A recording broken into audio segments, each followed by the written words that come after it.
Assalamualaikum warahmatullahi wabarakatuh. Saya Tasya Ekhotur Rosyida, mahasiswa PGMI, akan memaparkan tentang teori manajemen kelas. Berikut latar belakang pentingnya manajemen kelas.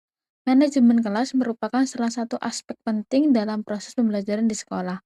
Keberhasilan kegiatan belajar mengajar tidak hanya ditentukan oleh penguasaan materi oleh guru, tetapi juga kemampuan guru dalam mengelola kelas secara efektif. Pengelolaan kelas yang baik dapat menciptakan suasana belajar yang kondusif, tertib, dan mendukung keterlibatan aktif peserta didik dalam proses pembelajaran. Begitupun sebaliknya.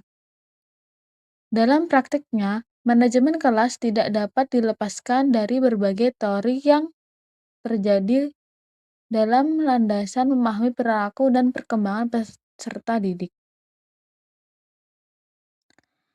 Teori-teori tersebut memberikan gambaran yang bagaimana tentang siswa belajar, bagaimana perilaku mereka terbentuk, bagaimana guru dapat mengarahkan dan membimbing mereka dalam proses pembelajaran berlangsung. Salah satunya yaitu dalam teori behavioristik. Dalam teori ini menekankan bahwa perilaku siswa dapat dibentuk melalui stimulus, respon, dan penguatan yang diberikan oleh lingkungan. Dalam konteks pembelajaran, guru dapat menggunakan penguatan positif maupun negatif untuk membentuk perilaku belajar yang diharapkan. Sedangkan dalam teori humanis memandang bahwa peserta didik merupakan individu yang memiliki potensi untuk berkembang secara optimal. Artinya, pentingnya memperhatikan kebutuhan perasaan dan perkembangan kepribadian siswa dalam proses pembelajaran. Adapun dengan teori kognitif menekankan bahwa proses mental yang terjadi dalam diri individu ketika belajar, seperti berpikir, memahami, dan memecahkan masalah, merupakan informasi secara pasif tetapi aktif dalam membangun pengetahuan sendiri. Berdasarkan uraian tersebut, dapat dipahami bahwa berbagai teori dalam manajemen kelas memiliki peran penting dalam membantu guru memahami perilaku siswa serta menentukan strategi pengelolaan kelas yang tepat. Dalam rumusan masalah tersebut, disebutkan bahwa kita akan membahas apa yang dimaksud dengan teori behavioristik atau Skinner. Yang kedua, apa yang dimaksud dengan teori humanistik. Yang ketiga, apa yang dimaksud dengan teori kognitif. Dan yang keempat, apa yang dimaksud dengan teori pilihan. Baik, saya akan memulai dengan teori behavioristik. Teori behavioristik atau teori belajar behavior adalah teori tentang perilaku manusia. Dalam konteks pendidikan, teori ini banyak digunakan sebagai dasar dalam merancang strategi pembelajaran dan manajemen kelas yang berorientasi pada pembentukan perilaku melalui pengaruh lingkungan. Salah satu tokoh dalam pengembangan behavioristik adalah B.F. Skinner. Ia mengembangkan pendekatan behavioristik untuk menjelaskan perilaku manusia melalui konsep operant conditioning, yaitu suatu proses pembelajaran yang menekankan bahwa perilaku dibentuk dan dikendalikan oleh konsekuensi yang mengikutinya. Artinya, perilaku dapat diperkuat atau dilemahkan melalui penguatan positif maupun negatif sehingga memungkinkan perilaku tersebut muncul kembali atau justru menghilang sesuai keinginannya. Menurut Skinner, belajar merupakan proses perubahan perilaku yang terjadi secara bertahap sebagai hasil interaksi individu dan lingkungannya. Ia menjelaskan bahwa perilaku akan cenderung muncul kembali apabila diikuti oleh penguatan dan akan berkurang jika tidak memperoleh penguatan atau pendapat konsekuensi yang tidak menyenangkan. Melalui prinsip-prinsip tersebut, teori behavioristik memberikan dasar yang praktis bagi guru untuk mengelola kelas secara lebih terarah, sistematis, dan menciptakan suasana belajar yang lebih tertib dan kondusif.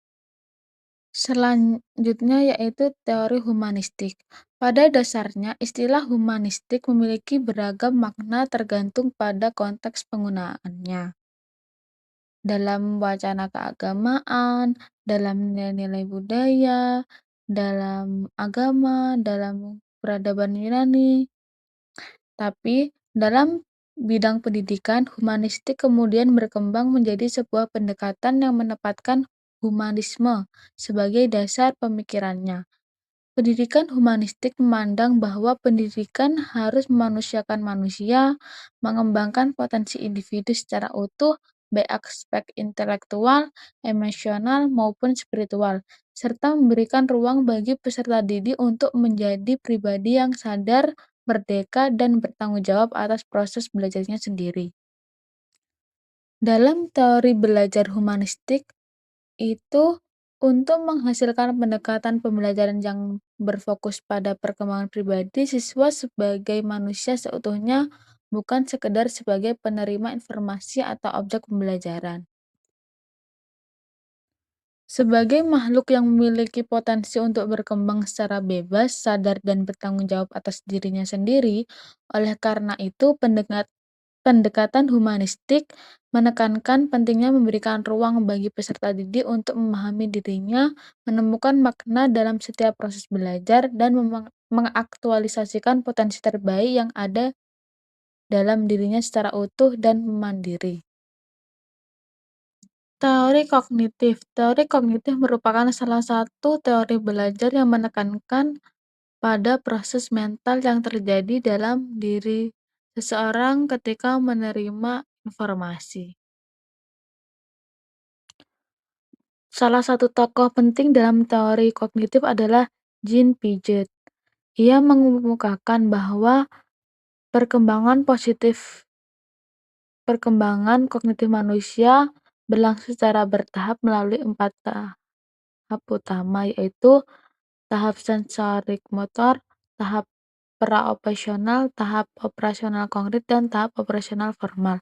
Pada tahap-tahap itu, pada tahap sensorik motorik, anak belajar melalui pengalaman langsung dengan lingkungan melalui panca indera dan gerakan tubuh. Pada tahap operasional, anak mulai menggunakan simbol.